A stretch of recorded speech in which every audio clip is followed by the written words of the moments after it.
이번 시간에는 대언자들이 하나님께서 주신 말씀을 통해서 예언한 왕국에 대해서 살펴보고자 합니다. 대언자라는 말은 다른 사람의 말을 대신 전달하는 사람을 가리켜서 대언자라고 합니다. 각 정당 대변인들 있죠. 청와대에도 청와대에 대변인이 있습니다. 대통령이나 각 어떤 부서나 정당을 대표해서 대신해서 말을 전달하는 사람을 대변인이라고 합니다. 대변인. 대언자라는 말도 하나님께서 사람들에게 알려주시고자 하는 그분의 말씀을 대신 전달하는 사람을 가리켜서 대언자라고 합니다. 프로펫이라는 말을 킹 제임스 성경에서 대언자라고 번역을 했습니다. 다른 개역 성경이나 현대 한글 역본들을 보면은 예언자라는 말을 쓰기도 하고 선지자, 선견자라는 말을 쓰기도 합니다. 근데 선지자 하면 뭐예요? 먼저 미리 안다는 뜻입니다. 예언자라는 것은 이제 미리 미래를 알아맞히는 사람이다, 그런 뜻입니다. 그런데 이 대언자들의 사역을 보면은 다른 사람의 앞날이나 운명을 점쳐주는 사람이 아니고요, 하나님께서 하신 말씀을 선포했을 뿐입니다. 그래서 대언자입니다. 근데 그런 대언의 말씀 가운데에는 너희가 주께 순종하면은 형통할 것이고 불순종하면은 저주를 받을 것이다, 이런 예언의 성격도 있다는 겁니다. 대언자들이 대언한 말씀 가운데에서 일부는 앞날에 대한 예언도 포함되어 있습니다. 저도 여러분에게 예언을 할 수가 있습니다. 예수 그리스도를 구세주로 영접하지 않으면 지옥에 갑니다. 예언입니다. 또한 동시에 대언이기도 합니다. 누구든지 주 예수 그리스도를 믿으면 구원을 받습니다. 예언의 말씀인 동시에 대언의 말씀이기도 합니다. 자, 그런데 이 성경 가운데에서 이 대언자들의 사역을 보면 앞날을 알아맞히는 것보다도 거의 대부분이 주께서 이렇게 말씀하셨다 하고 선포하는 것이기 때문에 대언자라는 번역이 더 적합합니다. 근데 그 대언자들이 전파한 말씀 가운데에서 일부는 다가올 미래에 대한 이야기가 있습니다. 그걸 가리켜서 예언이라고 부릅니다. 대언자들의 사역은 시대별로 조금씩 다릅니다. 율법이 주어지고 나서 하나님께서는 대언자들을 통해서 율법의 말씀을 가르치고 선포하는데 중점을 두셨습니다. 그런데 이스라엘 백성이 죄 가운데 빠졌을 때 대언자들의 주된 사역은 우상을 버리고 주께로 돌아오라, 이렇게 회개를 촉구하는 그런 사역이 거의 대부분이었습니다. 그런데 이스라엘 왕조 시대가 거의 끝나갈 무렵에 바빌론이 침략하고 아시리아가 쳐들어오고 이럴 때 또한 포로 생활을 마치고 돌아온 다음에는 대언자들의 주된 사역이 무엇이었느냐면 우상 숭배 이야기하지 않습니다. 주로 선포한 내용이 왕국의 메시지를 선포했습니다. 지금 이스라엘이 이렇게 압제당하고 포로로 잡혀가지만 주께서 자신의 왕국을 일으키실 것이다, 다시 다윗 왕국의 영광을 회복하실 것이다, 이런 메시지를 전파했습니다. 특히 바빌론 포로 생활에서 돌아온 이후부터는 메시아 왕국에 대해서 대언자들이 열심히 선포했습니다. 그래서 이번 시간에는 대언자들이 선포한 메시지 가운데에서 하나님의 왕국과 관련된 그런 말씀들을 찾아보면서 그 왕국이 어떠한 왕국인지 함께 살펴보고자 합니다. 자, 이사야 대언자는 예수님 오시기 약 760여 년 전에 활동했던 사람입니다. 이사야 9장 6절과 7절 말씀을 보면 이사야 9장 6절은 우리가 잘 아는 구절입니다.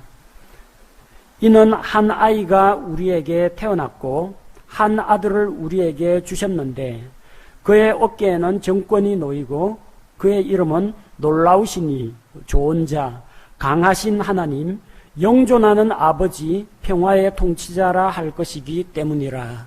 예수님께서 이 세상에 태어나실 것을 이야기하고 있죠. 한 아이가 우리에게 태어났고, 자, 태어난 아이가 있습니다. 예수님의 인성에 대해서 언급하고 있고, 한 아들을 우리에게 주셨는데, 태어난 게 아니에요. 하나님께서 자신의 아들을 우리에게 주신 것입니다. 하나님께서 보내신 하나님의 아들 예수 그리스도, 그분의 신성에 대해서 이야기합니다.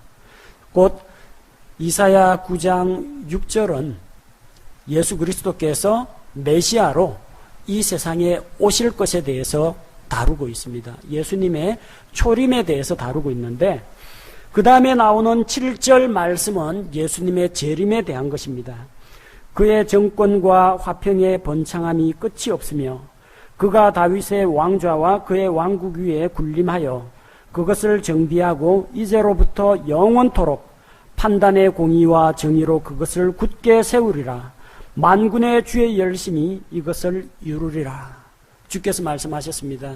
예수님 오셔가지고 다윗의 왕좌에 앉아서 다스리셨습니까? 그렇지 않습니다.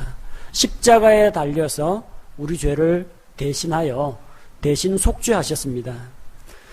그분의 왕국이 영원토록 서게 되고, 또한 그분께서 다윗의 왕좌에 앉아서 다스리신다는 약속이 기록되어 있습니다. 이것은 예수님 초림을 이야기하는 것이 아니고 예수님의 재림 이후에 있을 사건들을 다루고 있습니다. 같은 내용이 이사야 32장 1절에도 기록되어 있습니다. 보라, 한 왕이 의로 통치하며 통치자들이 판단의 공의로 다스릴 터이니, 의로 다스리시는 왕이 온다고 했습니다. 북이스라엘 왕 전부 다 여로보암의 길로 걸으면서 부패와 타락에 빠졌습니다. 다윗의 뒤를 이어받은 왕들, 그 중에는 선한 왕들이 몇 사람 일어나기도 했지만 결국은 다 우상숭배에 빠지고 도덕적인 문제 이런 것들로 죄를 짓고 결국은 유다 왕국도 망했습니다. 그런 인간 왕들과는 비교할 수 없는 의로우신 왕이 오셔서 영원토록 다스리신다는 겁니다. 선한 왕도 다윗이나 히스기야나 요시야나 이런 왕들도 열심히 종교개혁하고 하나님께 예배를 회복하고 우상숭배를 철폐하고 했지만 나이 들어가지고 다 죽었습니다. 죽고 나면 또 이 악한 왕들이 또 일어납니다. 그렇게 안 되려면 선하고 의로운 왕이 영원토록 살아서 다스려야 한다는 겁니다. 그래서 하나님께서 그런 영원토록 공의로 다스리시는 왕을 보내주시겠다. 이사야 대언자를 통해서 약속을 주셨습니다. 그리고 그분이 오셔서 이 땅 위에 왕국을 세우실 때 나타날 그런 놀라운 변화에 대해서도 이야기하고 있습니다. 이사야 11장 6절에서 9절 말씀은 우리 찬송가에도 나오고 복음성가로도 자주 부르던 내용이죠. 이리도 어린 양과 함께 거하며 표범이 염소 새끼와 함께 누우며 송아지와 젊은 사자와 살찐 짐승이 함께 있어 어린아이가 그것들을 인도하며 암소와 곰이 함께 먹으며 그것들의 새끼들이 함께 누우며 사자가 소처럼 풀을 먹으며 젖 먹는 아이가 독사의 구멍에서 놀며 젖된 아이가 독사의 굴에 손을 넣을 것이로되 그것들이 내 거룩한 산 모든 곳에서 상하게 하거나 멸하지 아니하리니 이는 물들이 바다를 덮는 것 같이 주를 아는 지식이 땅에 충만할 것이기 때문이니라. 주님께서 이 땅에 지상 재림하셔서 왕국을 세우시고 다스리시는데 그 왕국의 모습에 대해서 보여주고 있습니다. 지금은 노아 홍수 이후에 사람이 짐승들을 공격하고 잡아먹고 그럽니다. 그러나 그때가 되면은 주님께서 세우실 그 왕국에서는 육식 동물이나 초식 동물이나 사람이나 전부 다 풀을 먹습니다. 과일과 곡식과 채소를 먹는다고 했습니다. 더 이상 육식 안 한다는 이야기예요. 노아 홍수 이전에 그 이전 상태로 돌아가게 되는 겁니다. 생태계가 바뀝니다. 환경이 극도로 살기 좋은 환경이 됩니다. 대기 오염, 토양 오염, 수질 오염 걱정할 필요가 없습니다. 땅을 회복시키시고 하나님께서 이런 공기와 물과 토양과 모든 것을 회복시키고 살기 좋은 세상으로 만드십니다. 살기 좋은 곳에서 사람들의 수명이 연장이 됩니다. 지금 보통 70, 80, 오래 살면 120이죠. 그때가 되면 100세에 죽는 사람은 그냥 어린아이라고 할 정도로 사람의 수명이 나무의 수명과 같다고 했습니다. 거의 그냥 1000년 이상씩 사는 그런 사람들이 나타난다는 겁니다. 서로 미워하고 죽이고 이런 것들이 사라집니다. 왕께서 오셔서 공평으로 다스리시기 때문에 이제는 그런 죄와 불법들이 사라지게 됩니다. 또 세상에 있는 모든 사람들이, 이 왕국에 들어가지 못할 사람들은 전부 다 지옥에 다 던져 넣었기 때문에 이제 천년왕국에 들어가는 그 1세대들은 다 믿는 사람들이 들어갑니다. 따라서 물이 바다를 덮는 것과 같이 주를 아는 지식이 온 땅에 충만하게 될 것입니다. 우리가 이 전도해가지고 온 세상에 복음을 널리 전한다는 이야기가 아니고요. 그때는 전부 다 구원받은 자들, 다 믿음의 사람들만 들어가게 됩니다. 그래서 각 사람이 서로를 가리켜서 너는 주를 알라 하고 가르치지 않습니다. 주를 아는 지식이 온 땅에 충만하게 된다고 성경이 기록하고 있습니다. 대언자 이사야가 대언한 그 왕국은 이렇습니다. 생태계 환경이 바뀌고 사람들이 살기 좋고 의로운 한 왕 예수 그리스도께서 철장 권세를 가지고 온 세상을 평화와 정의로 다스리시는 그런 왕국이 온다고 대언을 했습니다. 에스겔 대언자 역시 이 왕국에 대해서 대언을 했습니다. 그는 마지막 때 이스라엘의 회복에 대해서 선포한 대언자입니다. 에스겔서 시작부터 보면 하나님의 영광이 나타납니다. 그룹들 사이에서 계신 주의 영광이 나타납니다. 그 영광을 가리켜서 쉐카이나 글로리라고 합니다. 하나님의 본질적인 영광 말고 바깥으로 드러나서 모든 사람들이 눈으로 볼 수 있는 그런 영광을 쉐카이나 글로리라고 하는데 그런 영광스러운 광채 가운데서 나타나신 주의 영광을 에스겔 대언자가 에스겔 1장에서 봅니다. 그룹들을 타고 계신 왕을 봅니다. 근데 이 만왕의 왕께서 이스라엘 성전에서 떠나가십니다. 성소에서 나오십니다. 보니까 성전 안에 전부 우상들 세워놓고 태양을 향해서 절을 하고 어두컴컴한 방 속에서 온갖 벌레와 짐승 형상을 그려놓고 이스라엘의 장로들이 거기서 경배하고 있고 이스라엘 여자들은 이 빵을 구워가지고 하늘에 있는 여왕에게 바치는 그런 가증한 것을 주께서 견디다 못해서 성전 동쪽 문으로 나가버리십니다. 그 영광이 사라져버렸어요. 그런데 에스겔서를 읽다 보면은 에스겔 대언자가 주의 말씀을 대언하면서 이스라엘을 책망하고 하나님의 회복의 메시지를 전달하는데 그 하나님의 영광스러운 그 그룹들 사이에 좌정하신 주께서 동쪽 편으로부터 오십니다. 그리고 성전으로 다시 돌아오시는 그 영광스러운 모습이 에스겔서에 기록이 되어 있습니다. 그래서 에스겔 대언자는 비록 이 백성이 지금 하나님께 반역하고 영적으로 죽어있는 이 백성들이 마지막 때에 다시 일어나고 왕국이 회복될 것이라는 것을 선포하고 있습니다. 에스겔 36장 36절에 보니까 그때 너희 사방에 남아있는 이교도들이 나 주가 폐허가 된 곳들을 건축하며 황폐한 곳을 세우는 줄을 알리라. 나 주가 그것을 말하였으니 내가 그것을 행하리라.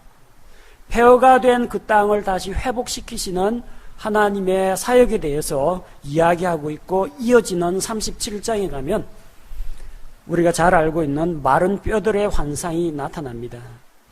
하나님께서 에스겔 대언자를 데리고 마른 뼈들이 가득한 골짜기로 데려갔습니다.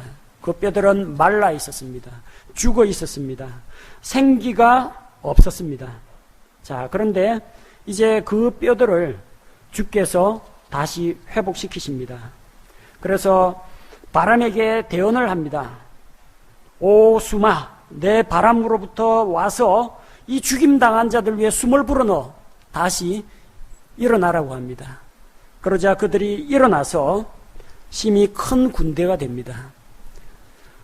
주께서 말씀하시기를 이 마른 뼈들은 이스라엘의 온 집이라고 말씀하시면서 우리의 뼈는 말랐고 소망은 끊어졌고 우리 몸의 부분들은 끊어졌다라고 절망 가운데 빠져있는 이스라엘을 향해서 이제 내가 너희를 다시 일으키고 이제 너희로 하여금 다시 하나님의 군대가 되게 하겠다는 그런 약속의 말씀을 주십니다. 그런 다음에 이제는 그들이 다시는 어긋난 길로 가지 않도록 하나님께서 지도자를 세우십니다. 에스겔 37장 24절에 내 종 다윗이 그들을 다스리는 왕이 되리니 그들 모두에게 한 목자가 있으리라. 그들이 또한 내 판단의 법도 안에서 걸으며 내 법규를 지켜 행하리라. 마지막 때에 다시 다윗 왕국을 하나님께서 일으켜 세우신다는 것을 보여주고 있습니다.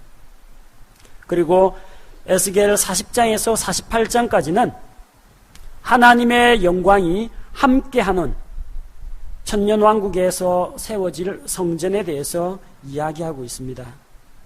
그 성전에 대해서 상세하게 소개하고 있습니다. 성전에서 물이 흘러나오고 그 물이 흘러들어가는 곳마다 생명이 소생하는 그런 일들이 일어날 것이라고 이야기하고 이스라엘은 모든 민족 가운데 중심이 되고 으뜸이 되고 수많은 이방 민족들도 나와서 주의 전에서 절기를 지키고 그분께 경배하는 그런 새로운 시대에 대해서 이야기하고 있습니다. 에스겔 45장 7절에 보니까 성전이 있는 도시, 그 도시에는 통치자가 있습니다. 도시의 통치자입니다. 왕국을 다스리는 왕 아닙니다. 도시의 통치자가 있고 그 통치자는 일반 사람들과 같이 빵도 먹고 백성들이 가지고 오는 봉헌물 가운데에서 일부를 또 취하고 그럽니다. 살아있는 몸을 가진 그냥 사람입니다. 에스겔 45장 22절에 보니까 그 천년왕국 성전에도 희생제사가 있습니다. 예수 그리스도의 단번 속죄로 말미암아 신약교회는 더 이상 희생물을 드리지 않습니다. 우리 교회 예배당 나올 때 여러분 양이나 소나 비둘기나 끌고 오고 그러지 않죠? 예수님이 십자가에서 다 이루신 겁니다. 그런데 천년왕국 때에는 성전에서 희생제사가 있습니다. 이거는 죄 문제를 해결하기 위해서 가져오는 게 아니고요. 예수님의 피로 이미 모든 죄 문제는 해결이 되었고 누구든지 그분의 은혜의 부르심에 대해서 믿음으로 응답하면은 구원을 받기 때문에 짐승의 피가 속죄를 위해서는 필요가 없습니다. 다만 예수 그리스도께서 우리를 위해서 자기 몸을 들이시고 피를 흘려 죽으셨다는 사실을 기념하기 위해서 계속해서 희생제사를 드립니다. 과거 구약시대의 희생제사는 장차 세상에 오실 예수 그리스도의 모형이었다고 하면 천년왕국에서의 희생은 이미 십자가에서 죄 문제를 단번에 해결하신 예수 그리스도의 희생을 기억하기 위해서 날마다 이 희생을 드리고 그 왕국에서 태어난 2세대, 3세대들에게 계속해서 가르치는 겁니다. 1세대만 구원받은 자들입니다. 2세대는 우리 아버지가 믿는 사람이고 어머니가 믿는 사람이고 거기서 태어나면 자동으로 믿음 충만한 아이가 태어나진 않습니다. 날 때부터 다 죄인이에요. 이 아이는 스스로 자기 믿음을 선택해야 됩니다. 만왕의 왕 만주의 주이신 예수 그리스도를 선택할 것인지 아니면 저기 무저갱에 갇혀있던 사탄 마귀를 자기 주인으로 삼을 건지 그 다음 세대들은 선택을 해야 됩니다. 그러니까 교육이 필요한 거예요. 희생제사를 가르쳐야 됩니다. 예수님에 대해서 소개하는 것이 필요합니다. 에스겔 46장 16절에 보면 그 통치자에게는 또 아들들이 있습니다. 예수님은 아닙니다. 예수님은 만왕의 왕이시고 만주의 주십니다. 이 도시 통치자는 아닙니다. 또 부활한 다윗은 결혼을 하거나 아이를 낳거나 그러지 않습니다. 아마도 다윗의 후손 가운데에서 몸을 입고 왕국에 들어간 이 환란기를 통과한 유대인들 중에서 순교 안 당하고 몸을 가지고 있는 사람에게서 난 어떤 사람이 이 도시의 통치자로 세워지는 걸로 볼 수 있습니다. 그래서 거기에는 제사장이 있고 통치자도 있고 또 왕국의 왕도 있고 전 세계를 다스리시는 예수 그리스도도 있습니다. 그러니까 이 왕국은 영적인 왕국이 아니란 이야기예요. 저 하늘나라에 존재하는 왕국이 아니라 이 땅에 세워지는 왕국입니다. 그러니까 도시가 있고 그 도시 벽돌로 쌓은 그 담 길이도 재를 수가 있고 사람들이 있고 들어오는 출입문이 있고 사람들이 헛개비처럼 둥둥 떠다니는 거 아닙니다.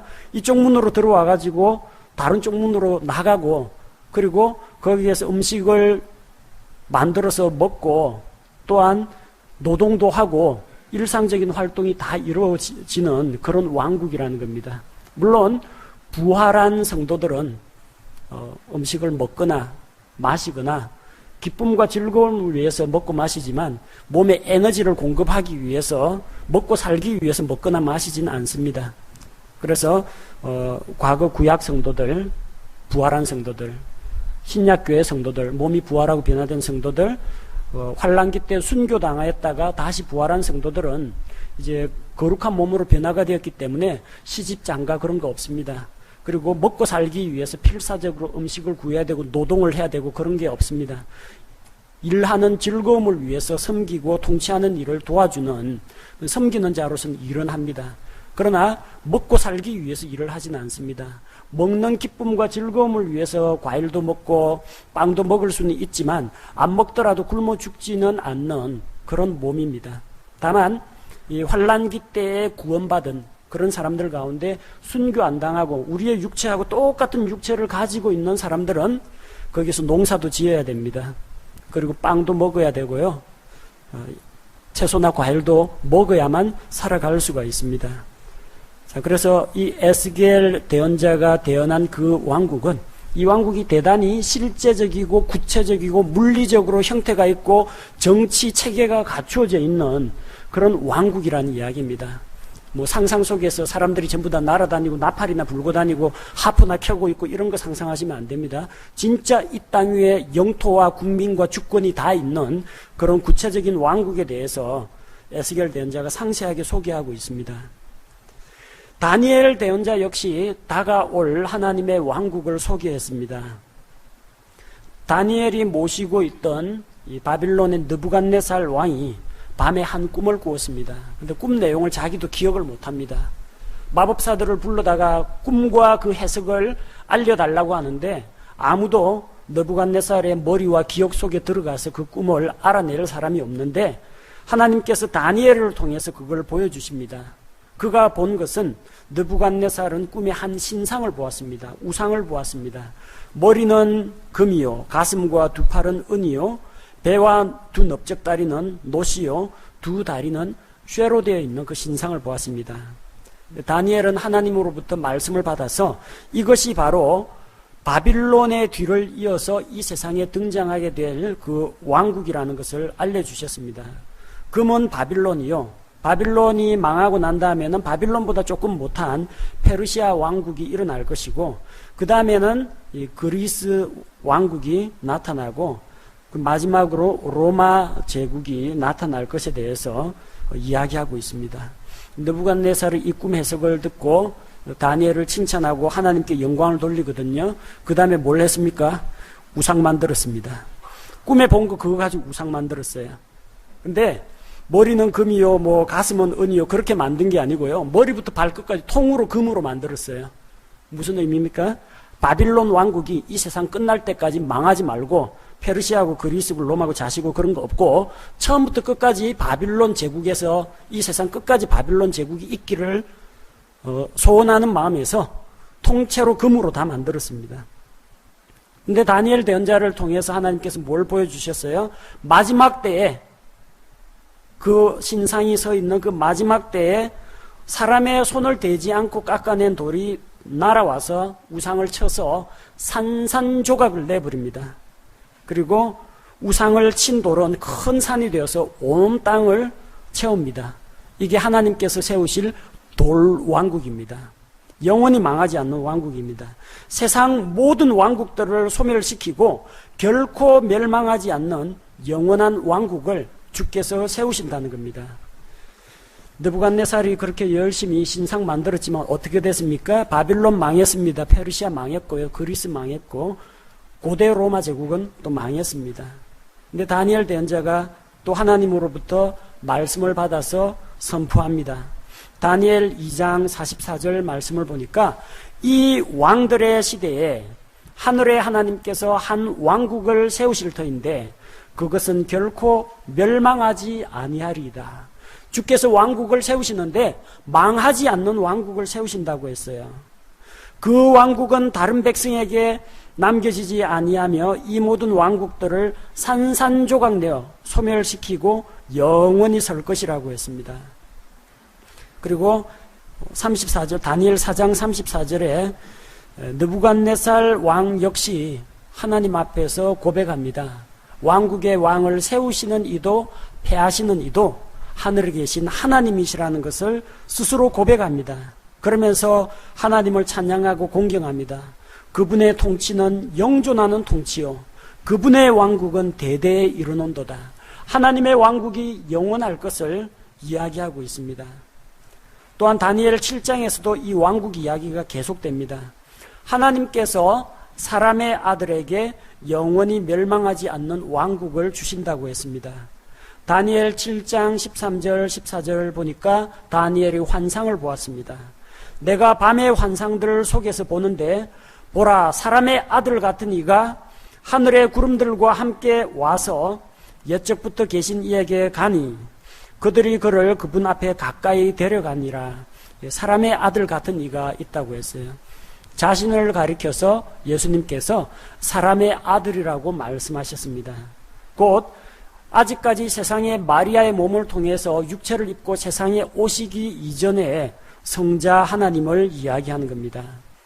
그분께서 그에게 통치와 영광과 왕국을 주시니 하나님께서 메시아 예수 그리스도에게 왕국을 주신다고 했습니다. 이것은 모든 백성들과 민족들과 언어들이 그를 섬기게 하려 함이라. 그의 통치는 영존하는 통치요 없어지지 아니할 통치며 그의 왕국은 멸망하지 아니할 왕국이라고 말씀하셨습니다. 곧 다니엘 대언자 역시 포로로 잡혀있는 그 가운데서 선포한 메시지, 이스라엘 백성에게 선포한 메시지가 무엇입니까? 우리가 지금은 바빌론 왕의 이런 포로가 되어가지고 여기서 이방의 땅에서 살고 있지만 주께서 자기 백성을 기억하시고 회복하신다는 겁니다. 돌이키신다는 겁니다. 그 땅에 돌아오게 하시고 왕국을 세우실 텐데 바빌론도 망하고 페르시아도 망하고 그리스 로마가 다 망할지라도 주께서 세우시는 그 왕국은 영원하다, 영존한다라는 희망의 메시지를 선포했습니다. 그리고 스가랴 대언자 역시 이스라엘을 중심으로 하나님의 말씀이 이스라엘 민족에게 어떻게 실현이 되는지에 대해서 소개하고 있습니다. 스가랴 대언자가 다루고 있는 메시지는 예수 그리스도의 초림 부분하고 재림 부분을 다 다루고 있는데 그 가운데 특별히 왕국과 관련된 그런 메시지는 11장 이후에 주로 많이 몰려 있습니다.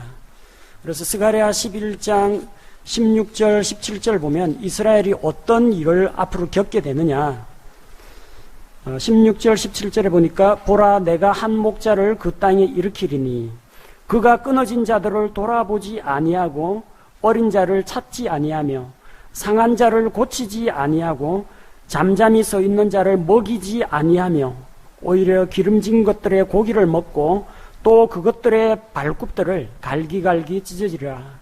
그 양떼를 버리는 우상 목자에게 화가 있을지어다. 칼이 그의 팔과 오른쪽 눈에 임하리니 그의 팔이 깨끗이 마르고 그의 오른쪽 눈이 완전히 어둡게 되리라 하시니라. 이스라엘이 우상 목자의 지배하에서 고난을 당하게 될 것을 이야기하고 있습니다. 예수 그리스도가 아닙니다. 선한 목자 예수 그리스도가 아니라 분명히 우상 목자라고 되어 있고 약한 자를 돌아보지 아니하고 또 살찌고 기름진 양들을 잡아먹는 그런 목자가 있다는 겁니다. 나중에 이스라엘이 적 그리스도에게 속아 넘어가면 이런 일을 경험하게 될 겁니다. 처음에는 예루살렘 성전 지어준다, 아랍 민족하고 분쟁 해소해준다, 평화의 왕이다 해가지고 그를 메시아인 줄 알고 떠받들었는데 나중에 보니까 내가 하나님이니까 나를 섬겨라 하는 그런 가짜가 나온다는 겁니다. 그리고 이스라엘을 압제하게 됩니다. 이스라엘은 그제서야 속았다라는 것을 깨닫고 돌이켜서 하나님을 찾게 될 것입니다.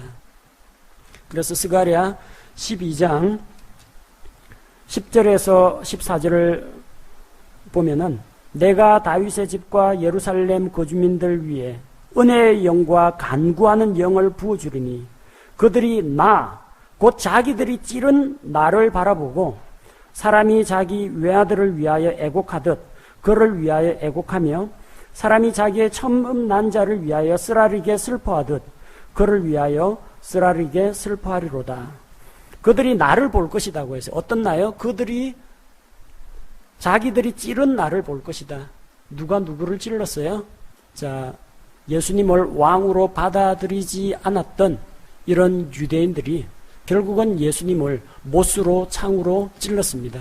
그러나 그 찔림당하고 죽임당한 예수님이 다시 부활하셨고 마지막 때 다시 오실 것이라는 겁니다. 그때 이스라엘 민족이 은혜의 영과 간구하는 영을 주시면은 이스라엘이 민족적으로 회개하고 돌아오는 그런 일이 일어난다는 것입니다. 언제 일어납니까? 환란기를 거치는 동안에 일어납니다. 신사도 운동하는 분들은 요즘 막 은사주의하고 신사도 운동하는 이런 사람들은 이스라엘을 아주 강조를 많이 하는데 말세에 이스라엘의 대부흥이 일어날 것을 이야기하고 있습니다. 그래서 이스라엘이 회복되고 이스라엘의 평화가 찾아오고 그렇게 되면서 뭔가 일이 일어날 것처럼 이야기하는데 교회가 휴거되기 전까지는 이스라엘이 정신 못 차립니다. 신약 교회가 휴거가 되고 난 그 다음부터 적그리스도가 등장해가지고 이스라엘을 적당히 속이고 언약을 맺고 적그리스도에게 배신을 한번 당한 다음부터 이스라엘이 정신 차리고 돌아옵니다. 지금 하고 있는 대부분의 신사도 운동이라든지 아니면은 예수님을 믿는다고 하는데 율법을 지켜야 된다고 하는 메시아닉 주, 예수님을 요슈아라고 이야기하면서 요슈아님 그렇게 이야기하는데 그 사람들은 예수 그리스도의 단번 속죄의 공로와 그 율법이 없이 오로지 믿음으로만 구원받는다 이런 것들을 믿는 자들이 아닙니다. 진짜 유대교 가운데에서 완전히 신약교회 예수 그리스도의 몸 가운데 들어온 사람은 지금 거의 없어요. 지금 이스라엘의 부흥과 회복 이런 거 운동하는 것들 보면은 거의 대부분이 신사도주의 운동이라든지 메시아닉 주라든지 이런 사람들하고 결합되어 있는 상태입니다. 이스라엘은 환란기를 통해서 회개하고 돌아오게 됩니다. 그때가 되면 스가랴 13장 1절 말씀처럼 그날의 죄와 더러움을 씻기 위한 셈이 다윗의 집과 예루살렘의 거주민들을 위해 열리리라. 누구에게요? 다윗의 집과 예루살렘의 거주민들, 이스라엘 이야기입니다. 이스라엘 민족이 죄를 씻고 회개하고 돌아오는 길이 열린다는 이야기입니다. 그리고 예수님께서 마침내 지상으로 재림하시게 됩니다. 스가랴 14장 2절에서 3절에 보니까 이 모든 민족들이 예루살렘을 대적해서 전쟁을 하게 됩니다. 예루살렘을 에워싸고 그리고 약탈을 당하고 부녀자를 학대하고 포로로 잡아가고 하는데 주께서 이제 그 이스라엘의 대적들과 싸우신다는 겁니다. 4절 말씀해 보니까 스가랴 14장 4절 말씀해 보니까 그날에 그분의 발이 예루살렘 앞 동쪽에 있는 올리브산 위에 설 것이요 올리브산이 거기에 한가운데서 동쪽과 서쪽으로 갈라지므로 심히 큰 골짜기가 생길 것이며 그 산의 반은 북쪽으로 그 산의 반은 남쪽으로 이동하리라. 그래서 이스라엘이 포위당해가지고 어려움을 겪고 있는데 주님께서 지상 재림하십니다. 영광 가운데 그분의 거룩한 성도들을 데리고 어디로 오시느냐? 올리브산으로 오십니다. 사도행전 1장 10절에서 보니까 예수님 승천하실 때에 하늘로 올려갔죠. 그때 지켜보던 사람들이 전부 다 멀리 하늘을 바라보고 있으니까 흰 옷 입은 두 남자가 나타나서 천사들이죠. 이 갈릴리 사람들아 어찌하여 서서 하늘을 바라보느냐? 너희 가운데에서 올리어 가신 이 예수 그리스도께서는 너희 가운데 올리어 가심을 본 그대로 다시 오신다고 했습니다. 사도행전 1장에서 어느 산에서 승천하셨습니까? 올리브산, 감람산, 올리브산에서 승천했어요. 그러니까 가심을 본 그대로 다시 오신다고 했으니까 올리브산으로 오는 게 맞습니다. 그분의 발이 올리브산 위에 딱 닿을 때 이 올리브산이 갈라집니다. 그래서 산이 한가운데가 동서로 갈라져서 골짜기가 생깁니다. 그리고 그 골짜기로 포위당했던 예루살렘 거주민들이 탈출하는 도피기구가 됩니다. 그리고 지상 재림하신 다음에 예수님께서 자기 백성들을 위해서 또 싸우시고 자신의 왕국을 세우십니다. 스가랴 14장 9절에 보니까 또 주께서 온 땅을 다스리는 왕이 되시리니 그날에는 한 주만 계시며 그분의 이름도 하나만 있으리라. 한 왕, 한 주가 온 세상을 다스리신다는 겁니다. 12절 말씀을 보니까 이스라엘을 대적하는 자들은 그들의 살이 소멸되고 그들의 눈이 눈구멍 속에서 소멸되며 그들의 혀가 그들의 입 속에서 소멸될 것이다. 주께서 대적들에게 재앙을 내리실 것을 이야기하고 있습니다. 그리고 하나님을 믿고 주께로 돌아온 사람은 이스라엘 사람이거나 환난기 가운데 적그리스도와 손잡지 않고 적그리스도에게 경배하기를 거부하고 주님을 향한 믿음을 지킨 그런 사람들, 그런 이방인들도 다 같이 나와서 스가랴 14장 16절에서 19절 보니까 이 온 이방인들이, 모든 민족들이 해마다 만군의 왕, 만왕의 왕이시오 만군의 주가 되시는 주 앞에 장막절을 지키러 온다라고 했습니다. 모든 이방인들도 함께 나와서 주께 경배하는 그런 세상이 온다고 했습니다. 스가랴 대언자가 보여주는 대언의 내용은 이 왕국이 세워지는 과정을 시간 순서대로 이야기하고 있습니다. 이스라엘이 잘못된 우상목자의 치하에 들어가서 고생하다가 회개하고 돌아오고 대적들이 이스라엘을 멸하려고 하는데 주께서 지상으로 재림하시고 그래서 자신의 왕국을 세우시고 온 땅을 다스리시는 왕이 되실 것이다. 이 대언자들은 이렇게 하나님의 왕국이 임할 것이라는 이 소망의 말씀을 선포했던 것입니다. 여기 일일이 다 예로 들지 않았지만 이런 내용들을 선포한 대언자들이 많습니다. 구약 성경의 마지막 말라기 대언자조차도 마지막 때에 주께서 오시는 그 앞길을 예비하기 위해서 침례자 요한이 와서 이 죄인들의 마음을 돌이키게 할 것이다. 그런 내용까지 다 기록이 되어 있습니다. 이 대언자들이 그렇게 오랫동안 수백 년 동안 이스라엘 백성들에게 이 왕국을 선포했습니다. 우리가 지금은 이방민족의 압제 가운데에서 나라도 지금 망할 위기고 포로로 잡혀가 있고 겨우 돌아온 자들이 얼마 안 되지만 성전은 무너졌고 예루살렘 성벽은 다 회파가 됐지만 주께서 다시 오실 때 자신의 왕국을 세우시고 그 왕국의 성전도 세우시고 통치권을 가지고 온 이방 민족을 주께서 이스라엘 민족을 온 이방 민족들 위에 머리로 세우시고 또 이방인들조차도 주께 경배하러 나오는 그날이 반드시 온다. 이런 말씀을 선포했습니다. 이 구약 성경을 달달 외우고 있는 유대인들이라면 왕국의 복음이 선포하면 반응을 보여야 됩니다. 회개하라, 하늘의 왕국이 가까이 왔다. 이 말씀을 들을 때 그 왕국이 뭔지 유대인들은 다 안다는 겁니다. 그러니까 침례자 요한의 말을 듣고 침례를 받으러 다 줄줄이 나오는 겁니다. 하나님께서는 자신의 왕국을 포기하지 않았습니다.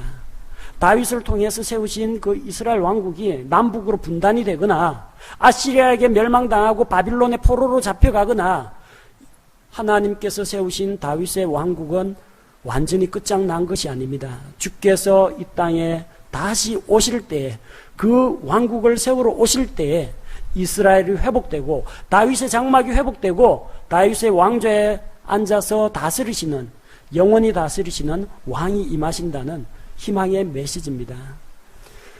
우리가 지난 시간 동안 구약 성경을 중심으로 해서 이렇게 하나님의 왕국이 에덴 동산부터 어떤 과정을 거쳐서 진행되어 왔는지를 살펴보았습니다.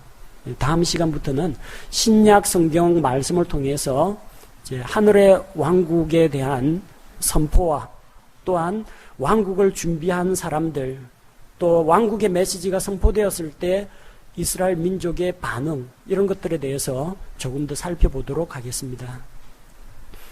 제가 기도하겠습니다.